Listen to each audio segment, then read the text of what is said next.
હળદિયામાં બાપાએ સમયો કર્યો, જગન કર્યો.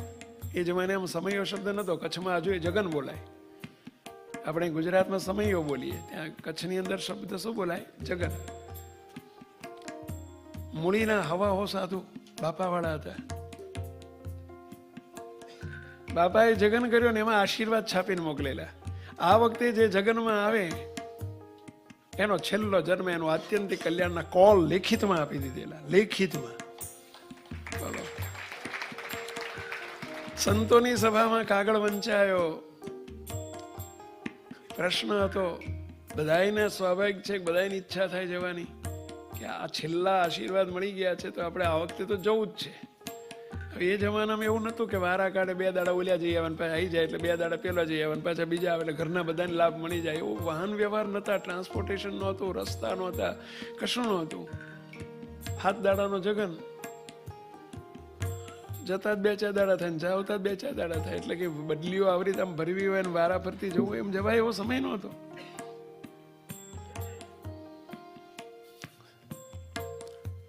સદગુરુ હરિનારાયણ સ્વામી મૂળીના ભાલના, અરે ઝાલાવાડના ભગવાન કહેવાય, બહુ સમર્થ પુરુષ. સંતોને ભેગા કરીને કહ્યું, સંતો શું કરશું? સૌના ગુરુ કોણ રોકાશે?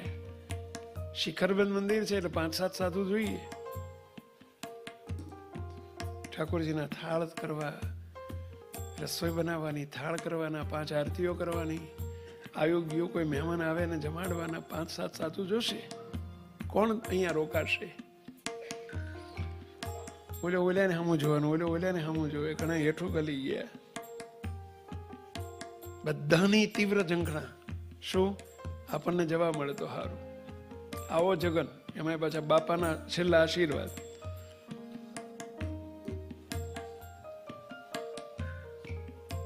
સદગુરુ ફરતી બોલ્યા, એટલે કોક તો આંગળી ઊંચી કરો. કોઈની આંગળી ઊંચી ના થાય. બધા જ આમ એઠું કરીને બેઠેલા. બધાની અંતરમાં જવાની તીવ્ર ઝંખના.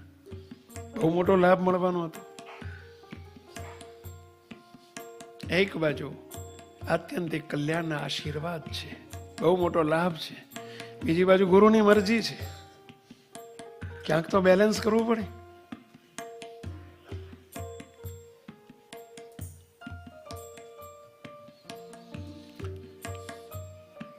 સદગુરુ ભગવત સ્વરૂપદાસજી સ્વામી,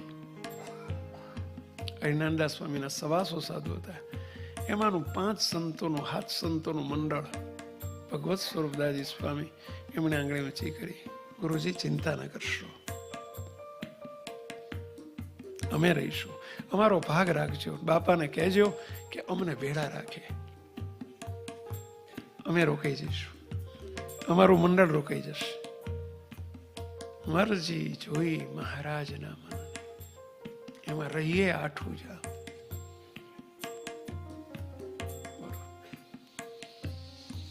મોટા પુરુષ સાથે કેવી રીતે રહેવાય, ગુરુનો ગમતો કેવી રીતે થાય, ક્યાં કરાય ક્યાં ન કરાય, આ બધું સત્સંગના યોગે, આ યોગે શીખવાનું છે. ગુરુની મરજી છે, કોણ રહેશે? બધાની ઈચ્છા હતી,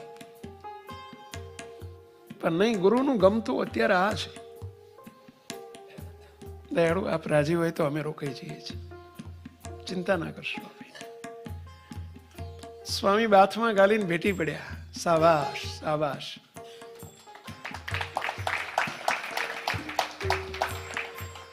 આપ રોકાઓ.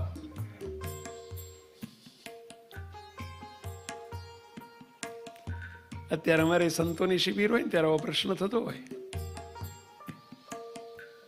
કારણ કે ઠાકોરજી અમારે મહેસાણા અને વાસણા 2 સેન્ટર એવા છે કે જ્યાં ઠાકોરજી શિખરબંધ મંદિર, એટલે ઠાકોરજીની સેવા સંતો જ કરે, થાળ સંતોએ જ કરવા પડે. એટલે અમારે શિબિર હોય ત્યારે પ્રશ્ન થાય કોને મૂકવા ત્યાં. બધાની શિબિરનો લાભ લેવા આવવાની ઈચ્છા હોય, પણ ધન્ય છે આ બધા સંતોને, ધન્ય છે. એ વખતે તો પૂછાતું હતું કોણ જશે, અમારે તો સીધું સંતો, આમાં સેવક નહીં, અમારે નિર્ગુણ સ્વામી કહી દે સ્વામી તમારે 2 સંતોએ જવાનું છે ઠાકોરજીની સેવામાં, 3 સંતોએ જવાનું છે. બોલો, કોઈ સંશય ના કરે, કોઈ સંકલ્પ ના કરે. ભલે દયા તાળીથી વધાવો સંતોની સમજણ.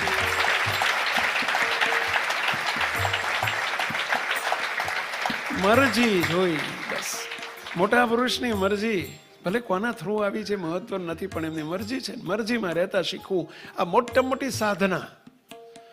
મુક્તો સંતો મુક્તો બધાને અમારી વિનંતી છે, આ ભણતર ભણજો. કશું નહીં આવડે ને ચાલશે. એ છાત્રાયના મુક્તો, અસ્તિકના મુક્તો બધા જો સાંભળજો, બીજું કોઈ ભણતર નહીં આવડે ને તો અહીં તમે ફૂલ્લી પાસ થઈ જશો અને ખૂબ જેટ ગતિએ આગળ વધશો. આ ભણતર હશે. બાકી ઘણું ભણ્યા તોય આપણે કશું નથી ભણ્યા. અને આ કોઈ ભણતર આ માર્ગમાં, આધ્યાત્મિક માર્ગમાં કામમાં નથી આવતું. MBBS થાવ કે MD થાવ કે MS થાવ કે CA થાવ કે MBA કરો, કશું કામમાં નથી આવતું. આ માર્ગમાં તો એક જ ભણતર, જેને ગુરુની મરજીમાં રહેતા આવડે, મોટા પુરુષની મરજીમાં રહેતા આવડે, એ ગુરુની કોપી થઈ જાય. મુક્તો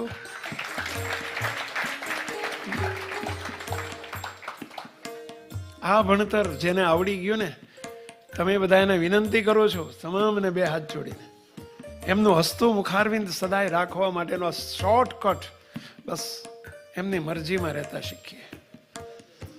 મારા ગુરુની મરજી, મોટા પુરુષની મરજી એટલે મારા ઈષ્ટદેવની મરજી, આવું નિર્થાનપણું વર્તવું જોઈએ.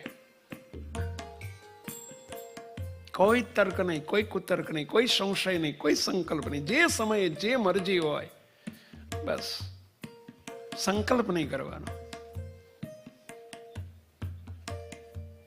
ન્યાલ કરી નાખે પહેલા.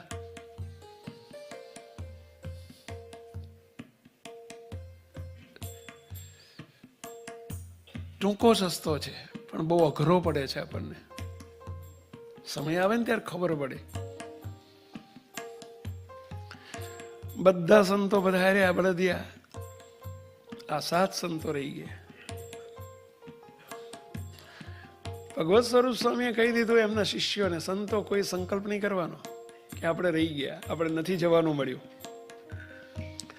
આપણા ગુરુ રાજી થયા છે ને, બસ એમને નિશ્ચિંત કર્યા ને, બસ એમનો ભીડો આપણે કાઢ્યો ને, એમને ભીડો હતો આ, એમની ચિંતા હતી, બસ એમની ચિંતાથી મુક્ત કર્યા. એ આપણને સર્વે દોષ સ્વભાવ પ્રકૃતિથી મુક્ત કરી દેશે. બીજી જુદી સાધના કરવાની જરૂર નથી. આ મોટામાં મોટી સાધના આ છે, ગુરુની મરજીમાં રહેવું, મોટા પુરુષની મરજીમાં રહેવું, એના રાજીપામાં રહેવું. આનાથી મોટી બીજી કોઈ બ્રહ્માંડોમાં સાધના જ નથી. 10 કલાક ધ્યાન કરવું, 24 કલાક ધ્યાન કરવું, 6 મહિના કે 12 મહિના ધ્યાન કરવું, નિષ્કામ ધર્મ પાળવો, બ્રહ્મચર્ય પાળવું, આ બધી સાધના કરતા મોટામાં મોટી સાધના આ છે. અને એ જેને આવડી ગઈ ને, બધું આવડી ગયું. સંતો બધા બધા બળદિયા,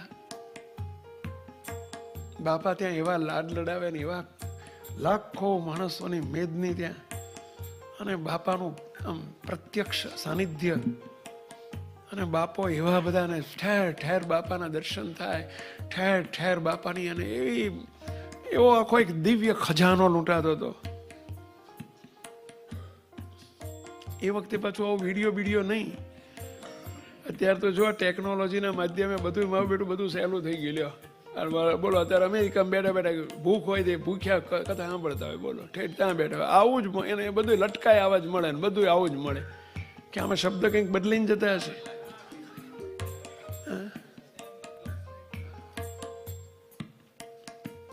એ વખતે તો આવો જમાનો નહીં. છતાંય નિધડકપણે ગુરુને નિધડકપણું અપાવી અને સેવામાં રહ્યા. સાંભળજો, 3જો દિવસ 4થો દિવસ થયો ને રાત્રિનો સમય. સંતો તો મૂળી મંદિરમાં આવે, ગામડું મૂળી તો નાનું ગામડું એટલે 8:30 વાગે તો હોપો પડી જાય આખા ગામમાં, ને ઠાકોરજી પહોંચી જાય. 9 વાગ્યા તો સંતોય 9 સાડા 9 બધાની ઉંમર જેટલી માળા ને બધી ફેરવવાની હોય, 50 માળા ફેરવી બધા સાડા 9 વાગે સંતોય બધા ગટી કરી ગયા હોય. ગટી એટલે સમજ્યા ને પેલા?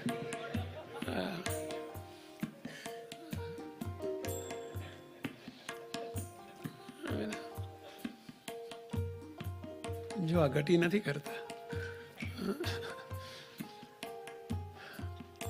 અને રાતના 10, સાડા 10, 11 વાગેલા અને દરવાજો મૂળીનો મોટો મોટો મેઇન દરવાજો આમ ખટા ખટા ખટા ખટા અને કોઈ ટકોરા મારે, ખખડાવે, નોક કરે અને બહારથી બૂમ પડે, એ ખોલો, એટલે આ ખોલો, કોઈ સાંભળો છો? ખોલો, દરવાજો ખોલો. બહારથી અવાજ આવે. હવે બધા હુઈ ગયેલા. અહીં તો માત્ર ભગવત સ્વરૂપદાસજી સ્વામી એમને 200 માળાનો નિયમ, એટલે બેઠા બેઠા પાટ ઉપર બેઠા બેઠા ચોકમાં માળા ફેરવી અને બહારથી 2, 4, 7, 8 વખત ટોકો થયો. ટોકો એટલે સમજ્યા ને પેલા હાથ પડ્યો એટલે બસ કંઈક થયું, ઘરું ખખડાવે છે. એટલે નજીક જઈને દરવાજા આગળ જઈને પૂછ્યું, કોણ છે? કોણ છે? એ વખતે પેલું કાણું હોય ને એમાંથી આમ જોવે, અને અત્યારનું બધું આ બધું એવું નહોતું એ વખતે જમાનામાં. અત્યારે તમારા ઘરમાં તો ઓલું કાણું રાખ્યું હોય, થોડું દૂરબીન જેવું કંઈક મૂક્યું હોય ને પછી આમ સામે મોટો દેખાય, નાનો માના હોય તો એવું બધું નહોતું એ જમાનામાં. એટલે મોટો દરવાજો તોતિંગ. કોણ છે? ત્યાં અવાજ આવ્યો, એ હું અબજી બાપો બોલું છું. શું કહે છે? હું અબજી બાપો.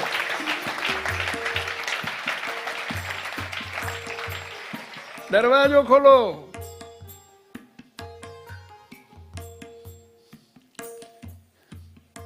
થોડીક ઠંડીનો ચમકારો હતો.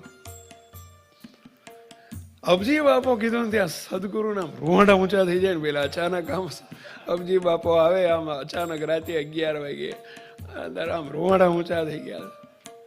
અને એમણે તો ફટાફટ અંદર ભૂંગળ લગાવેલું. ભૂંગળ કહો ને, સમજો ને બધા ગામડાના માનો સમજે બધા. ભૂંગળ એટલે સમજ્યા? અંદર આડું ઓલું આડું લાકડું મૂક્યું ને એને ભૂંગળ કહેવાય. એ લીધું ને કર્યું ને અંદરથી હાંકળ ખોલીને દરવાજાનું તાળું બાળું એ વખતે શું હશે ભાઈ ખોલી નાખ્યો ને જ્યાં ભામતા ત્યાં બાપા ઓઢીને એક ધાબળો ઓઢીને જાડો લઠ જેવો મોટો, અને બાપા ઉભેલા આમ ટાઢે ઠરતા હો બાપા પધારો પધારો પધારો. બાપા અત્યારે તમે રાતે 11? અરે ઠરી ગયો ભૂલા મલા માના, ઠરી ગયો. બાપા કેવો ઠરી ગયો. હા ક્યારના રાડ્યું પાડું છું, તમે ઉઘાડતા નથી સ્વામી. અરે બાપા અત્યારે? અરે અત્યારે પણ હેડો અંદર તો લઈ જાઓ પૈસાઓ. અને બાપાનો હાથ ઝાલીને સદગુરુ હવે કેવો આમ એ ઘીને ગોળના ગાડા આવી જાય કે લાગે કે નહીં વેલાઓ. ના સ્વામી તો આમ દીવાના થઈ ગયા. બાપા અત્યારે? બાપા કે હેડો અંદર જતા રહીએ જરા ટાઢ વાઈસ કે. અને પછી ત્યાં સભા મંડપની ઓસરીને ત્યાં પાટ ઉપર બેઠ બાપા ગાડલું પાડી. સંતોને બધા એને બૂમો પાડી, સ્વામી સંતો ઉઠો, આ બાપો આવ્યો, અબજી બાપો આવ્યો, સમજી બાપો આવ્યો, અબજી બાપો આવ્યો. રાજીના રેડ થઈ ગયેલા બધા. સંતો બધા ઉઠ્યા, આંખ્યું ચોળતા એ બાપ ક્યાં છે? બાપા ક્યાં? અરે આ બેઠા બાપા પાટ ઉપર બેઠેલા. અને સંતો બધા દંડવત માંડ્યા કરવા. એ રાજીના રેડ થઈ ગયા. બાપા અત્યારે આ તમને સમયમાં આવવાનું ના મળ્યું ને એટલે અમે વિચાર્યું કે હેડો અમે જઈને દર્શન આપી આવીએ. મરજી જોઈ મહારાજના મનની, એમાં રહીએ આઠું જામ.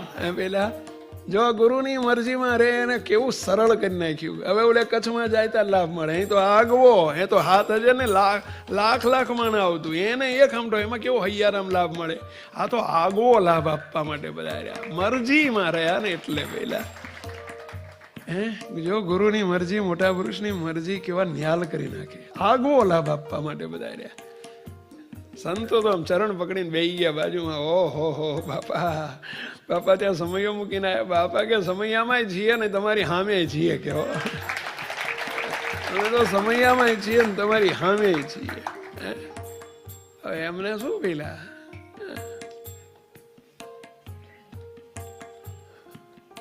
બાપા કેટલા વાગે નીકળ્યા ને તમે અહીં પહોંચ્યા? બાપા કે શું ભલા માણા, અમે તો ત્યાં આ તમારું મૂળીનું સ્ટેશન, રેલવે સ્ટેશન કોઈ મળે જ નહીં. અમે ગાડીમાં ઉતર્યા કે બાપાએ લીલા કરી. અમે ગાડીમાં ઉતર્યા અને પછી હેઠે કોઈ માણસ ના મળે કે સુનકાર સ્ટેશન ઉપર કોઈ નહીં. ત્યાં અમે તો બધા કોને પૂછીએ તે. પછી એક જણો મળ્યો તો અમે પૂછ્યું સ્વામિનારાયણના મંદિર જવું છે. તે અમારી કચ્છી ભાષા એ મારો ઓલો સમજ્યા નહીં કે હું કહો છો, હું કહો છો, શું કહો છો, શું કહો છો કર્યા કરે, સમજ્યો જ નહીં.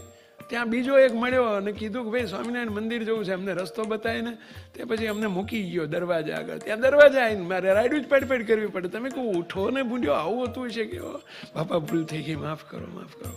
બાપા કે હવે સવારના નીકળ્યા છીએ, ભૂખ લાગી છે, પૂછો તો ખરા, ખાવાનું તો પૂછો, જમવાનું પૂછો, કંઈક પૂછો તો ખરા, ભૂખ લાગી છે કે બાપા ઓહો હો ભૂખ્યા છો? ભૂખ્યા જ હોય ને કે ભવિષ્યમાં આવનારી પેઢી જેમ નાસ્તાના ડબ્બા લઈને જોડે ફરે છે એવું અમારે નથી કઈ, સમજ્યા? આપણે નાસ્તાના ડબ્બા લઈને ફરીએ. લ્યો એ વખતે આ બધું નતું, વોટર બેગ ને લંચ બોક્સ ને આવું બધું, સમજ્યા ભાઈ?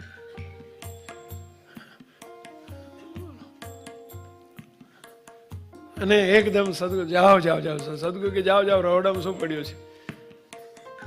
સંતો 2 દિન પાછા આવ્યા. બાપા સ્વામી કશું નથી. બાપા કે શું કશું નથી? અંદર 6 લાડવા હાંજે ધરાઈને મૂક્યા છે મગજના. લાડવા જોડે દહીં પડ્યું છે, લઈ આવો કે. બાપાએ 6 લાડવા કહી દીધા. 6 લાડવા દહીં પડ્યું છે, બીજું શું કઈ ના હોય એ લેતા આવો, જાઓ. કંઈક તો જોશે ને જમાડવાનું. બાપાને 6 લાડવા લઈને મૂક્યા ને દહીં. બાપા દહીં પીતા જાય ને લાડુ જમતા જાય. લ્યો આવું કોમ્બિનેશન ક્યાં જોયું છે? આ બધું આ પહેલેથી બધું વિચારતી ચાલ્યું આવે છે. આપણે એવા જ, એ લાડવા જેવા ને આપણે દહીં જેવા. આ તો આ રીતે જો કજોડું જોડું એમને કોમ્બિનેશન કર્યું આપણું ને એમનું. હવે દહીં લાડવા ક્યાંય મેળ પડે? પાડ્યો જેમ આપણો પાડ્યો છે એમ.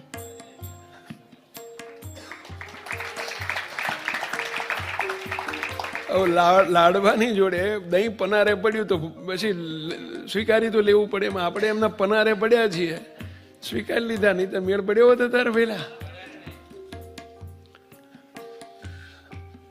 અને બાપા જમતા જાય, સંતો બેહીને બાપાના ચરણ દબાવે. બાપા બધી વાત કરે, જગનમાં આમ થયું, જગનમાં આવું ચાલે છે ને આટલા માણસ બધા, એ બધું ખૂબ ત્યાં વાતો છે. બાપાએ બહુ સુખ આપ્યું. બાપા હવે આડા પડકે થયા, આડા પડકે. બાપા પાઠ ઉપર જમીન થોડી વાર આડા પડકે થયા. ભગવત સ્વરૂપ સ્વામીના કીર્તન બહુ મોઢે આવડતા. તે ચરણ સંતો બેઠા બેઠા ચરણ દબાવે. બાપા કે કીર્તન બોલો, તમારા કીર્તન બહુ ગમે છે મને, કીર્તન બોલો. અને કીર્તન બોલવા માંડ્યા. બાપા ખસખસાટ પડી ગયા. સવારના 4 વાગ્યા. કેટલા વાગ્યા પહેલા? 4 વાગ્યા. સંતો બેઠા બેઠા ચરણ દબાવે અને બાપા એકદમ બેઠા થઈ ગયા. એટલે કેટલા વાગ્યા? બાપા 4 થયા. અરે ત્યાં બધા અમને હોદા હોદ કરશે. બાપો ક્યાં ગયો, બાપો ક્યાં ગયો કે. લ્યો અમે જઈએ, આવો તમને ભેટીએ કે. બાથમાં ગાલીને ભેટ્યા. અને બાપા શું બોલ્યા સાંભળજો. બાપા કે સ્વામી તમે ખાટી ગયા. ભગવત સ્વરૂપ સ્વામી કે સ્વામી તમે બધા ખાટી ગયા. ખાટી ગયા એટલે સમજ્યા પેલા? ખાઈ ગયા. બાપા કેમ? બાપા કે તમે તમારા ગુરુની મરજીમાં રહ્યા ને, એટલે અમારે આવવું પડ્યું. કેવો? એટલે અમારે આવવું પડ્યું, દર્શન દેવા આવવું પડ્યું. અને કહે છે સ્વામી જાઓ, તમને જેટલા સંતો અહીં રહ્યા છો ને ગુરુની મરજીમાં, આવા 100 જગનનું ફળ તમને આપ્યું. શું કહે છે? 100 જગનનું ફળ આપ્યું. ત્યાં ગયા હોત તો કેટલા જગનનું ફળ મળે વહેલા? અહીં ઘેર બેઠા કેટલા જગનનું ફળ મળે? ત્યાં લાખ મણાની વચ્ચે બાપો મળે છે, અહીંયા સ્પેશિયલ બાપો મળ્યો તો આગવા. અને આપણને તો બધાને પ્રતિલોમ બાપા મળ્યા. વિચાર તો કરો બેટા, ન્યાલ પેલા તો હાથ વચ્ચે બાપો મળ્યો, આપણને તો આગવા એક ને છે ને મળ્યા છે ને વહેલા. એટલે જ મરજીમાં રહેતા નથી. હવે મળી ગયા, હવે શું જરૂર છે?